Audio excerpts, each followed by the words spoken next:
ঘোড়া যদি 500 বছর ধরে ঘোরে তারপরে শেষ করতে পারবে না। সুবহানাল্লাহর ফজিলত কত! আপনারা বলতেছেন না সুবহানাল্লাহ, কথাই বের হয় না। এটা হলো যুবকদের তো কথা একটু স্ট্রিট কাট হবে, কথা একটু ধরে বলবে, কিন্তু আপনারা কথাই বলতে চান না। একটা হিসাব আসলো যে আমি এখানে ইব্রাহিম আলাইহিস সালামের জামানা থেকে আমি এই গম্বুজের মধ্যে ঢুকেছি। এই গম্বুজটা আমি এক সময় সমুদ্রের পাড়ে ঘুরতে আসলাম, দেখলাম একটা গম্বুজ। ওর ভিতরে যখন আমি ঢুকলাম, ওই গম্বুজটা পানির মধ্যে চলে গেল। সেখান থেকে আমি এই গম্বুজের মধ্যে আছি। সুলাইমান নবী হিসাব করলেন যে তার বয়স হইতেছে, ইবাদতের বয়স হচ্ছে 2000 বছর 4 মাস ধরে সে ওই গম্বুজের মধ্যে ইবাদত করতেছে। ওই পানির মধ্যে ডোবা গম্বুজ। এটাই 1 নম্বর কারণ হলো পিতামাতার দোয়া। 7 বছর খেদমত করেছে। এই 7 বছর খেদমত করার কারণে বাবা মা যে 2টা দোয়া করেছে, আল্লাহ রাব্বুল আলামিন তার 2টি দোয়া কবুল করেছেন। এই জন্য কুদরতি ভাবে হায়াত দান করেছেন দীর্ঘ। এরপরে সে ইবাদত করতেছে পানির নিচে, যেখানে শয়তান তারে ধোঁকা দিতে পারবে না। এরপরে সুলাইমান আলাইহিস সালামের কাছ থেকে অনুমতি নিলেন। অনুমতি নেওয়ার পরে আবার সেই গম্বুজ যে পানির মধ্যে ছিল ওই পানির ভেতরে চলে গেল। আমরা কি এই ফজিলত চাই যুবক ভাইরা? এটা শুধু বাবা মার খেদমতের কারণেই হতে পারে। আপনি মক্কা মদিনার ইমাম হন, আপনার কোনো কাজে আসবে না যদি বাবা মা অসন্তুষ্ট থাকে। আর বাবা মা যদি সন্তুষ্ট থাকে তাহলে কি হবে? আপনার সবকিছু আয়ত্তে চলে আসবে। আপনি আংশিক একটু কষ্ট ভোগ করবেন, কিন্তু আল্লাহ তাআলা আপনার পরবর্তী জীবনে ভালো কিছু দান করবে, ঠিক কিনা? ওগো মা তুমি এই ধরনের শ্রেষ্ঠ নিয়ামত, তোমারই পদতলে রয়েছে জান্নাত। ওগো মা তুমি এই ধরনের শ্রেষ্ঠ নিয়ামত, এ ধরারই শ্রেষ্ঠ নিয়ামত, তোমারই পদতলে রয়েছে জান্নাত, ঠিক কিনা? জান্নাত হবে না? হাদিসের মধ্যে বলা হয়েছে আল জান্নাতু তাহতা আকদামিন উম্মাহাত, মার পায়ের তলে সন্তানের জান্নাত। এটা কি আপনারা চান? এটা চাইতে হলে পিতামাতার খেদমত করতে হবে। নবী করিম সাল্লাল্লাহু আলাইহি সাল্লামের কাছে একজন ব্যক্তি বলেন, ইয়া রাসূলুল্লাহ, আমি তো পিতামাতার অবাধ্য সন্তান, আমার বাবাও নাই মাও নাই, আমি কিভাবে পিতামাতার বাধ্য সন্তানে রূপান্তরিত হব? আমার তো পিতামাতা কেউ নাই। নবীজি বললেন, তুমি যদি তোমার পিতার বাধ্য সন্তানের খাতায় নাম লেখাতে চাও তাহলে একটা কাজ করবে, তুমি তোমার মার কবরে যাবে, সেখানে যাওয়ার পরে সালাম পেশ করবে। সালাম পেশ করার পর তুমি সূরা ফাতিহা পড়বে একবার, 3 বার সূরা ইখলাস পড়বে, এরপরে আল-হাকুমুত তাকাসুর এই সূরাটা পড়বে, এরপরে ইস্তিগফার পড়বে, দরুদ পড়ে তুমি তোমার পিতামাতার কবরে দোয়া করবে, আল্লাহ তাআলা তোমাকে সেই ফজিলত দান করবে।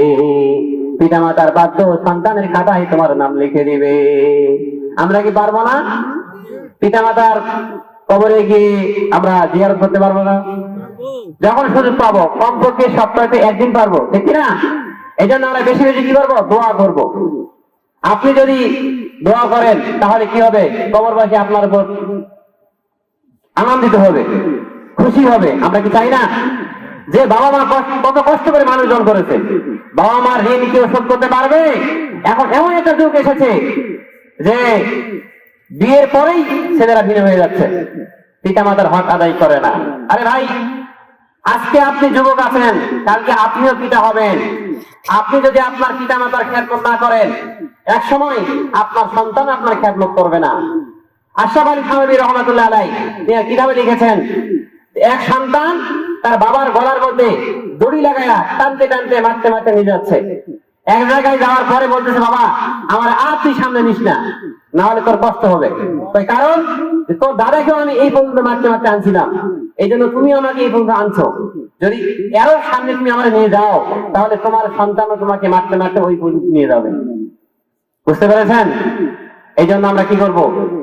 বাবা মাকে কখনো কষ্ট দিব না, ঠিক কিনা? পিতা মাতার প্রতি কি করতে হবে? ইহসান করতে হবে।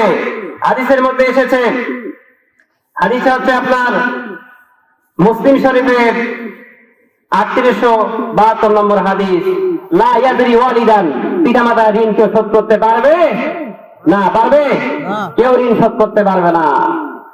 ইমামে মালিক রাহমাতুল্লাহ আলাইহি তিনি হজ পালন করতেছেন, দেখতেছেন একজন যুবক তার মাকে পুটলি বেঁধে, তার কোমর বাঁকা হয়ে গেছে, পুটলি বেঁধে মাথার মধ্যে নিয়ে কাবা ঘর তওয়াফ করতেছে।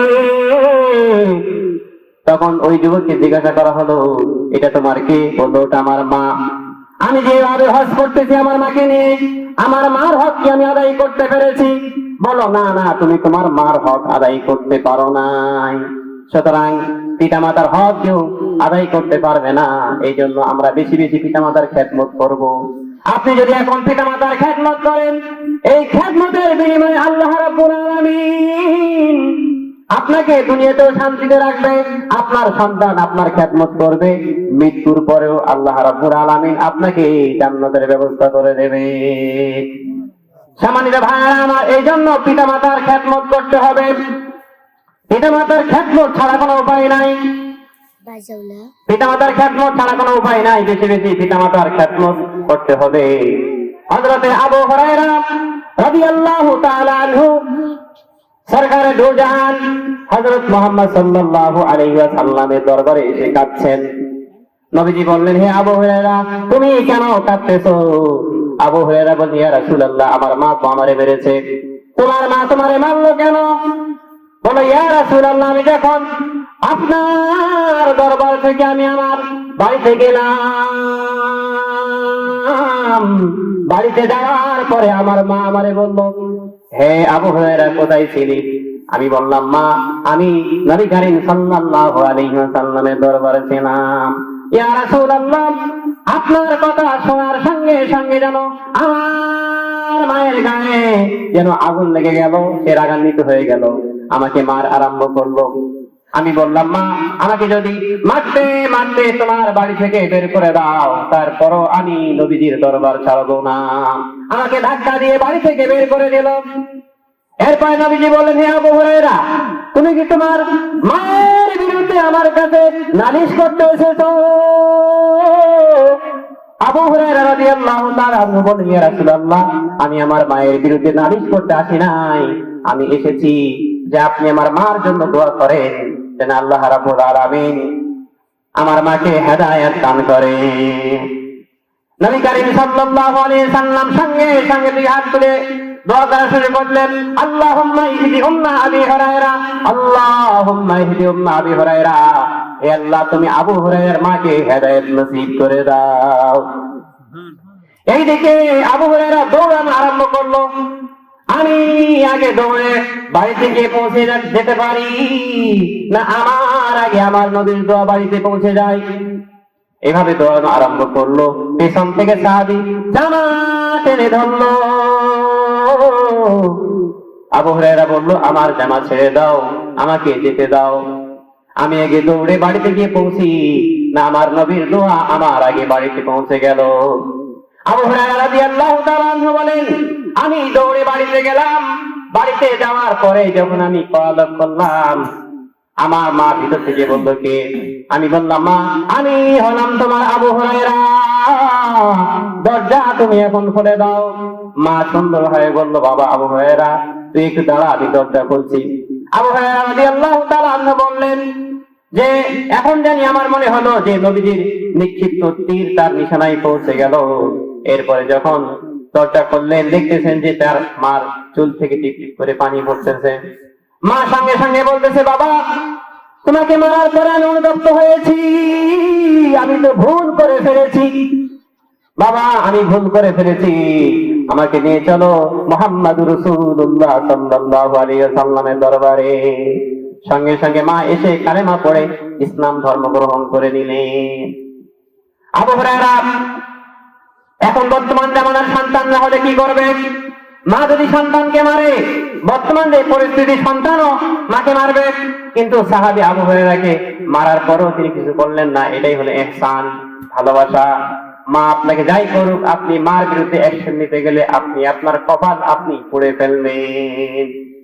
আল্লাহ রাব্বুল আলামিন কোরআনে কারীমের মধ্যে বলেছেন, إما يبلغن عندك الكبر أحدهما أو كلاهما فلا تقل لهما أف ولا تنهرهما وقل لهما قولا كريما এই আয়াতের মধ্যে কয়েকটি কথা বলা হয়েছে। এক নম্বর বিষয় হলো পিতামাতার ব্যাপারে তুমি কষ্ট পেয়ে উফ শব্দ করবে না।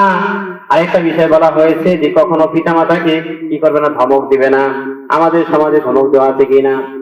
আয়াতের মধ্যে বলা হয়েছে যদি তোমার জীবদ্দশায় তোমার পিতামাতা একজন অথবা দুইজন পৌঁছে যায় তাহলে তাদের সঙ্গে তুমি উফ শব্দ করবে না, তাদেরকে ধমক দিবে না, তাদের সঙ্গে কি করবে, সম্মান সূচক আচরণ করবে, সম্মানজনক ব্যবহার করবে। সম্মানিত ভাইরা আমার,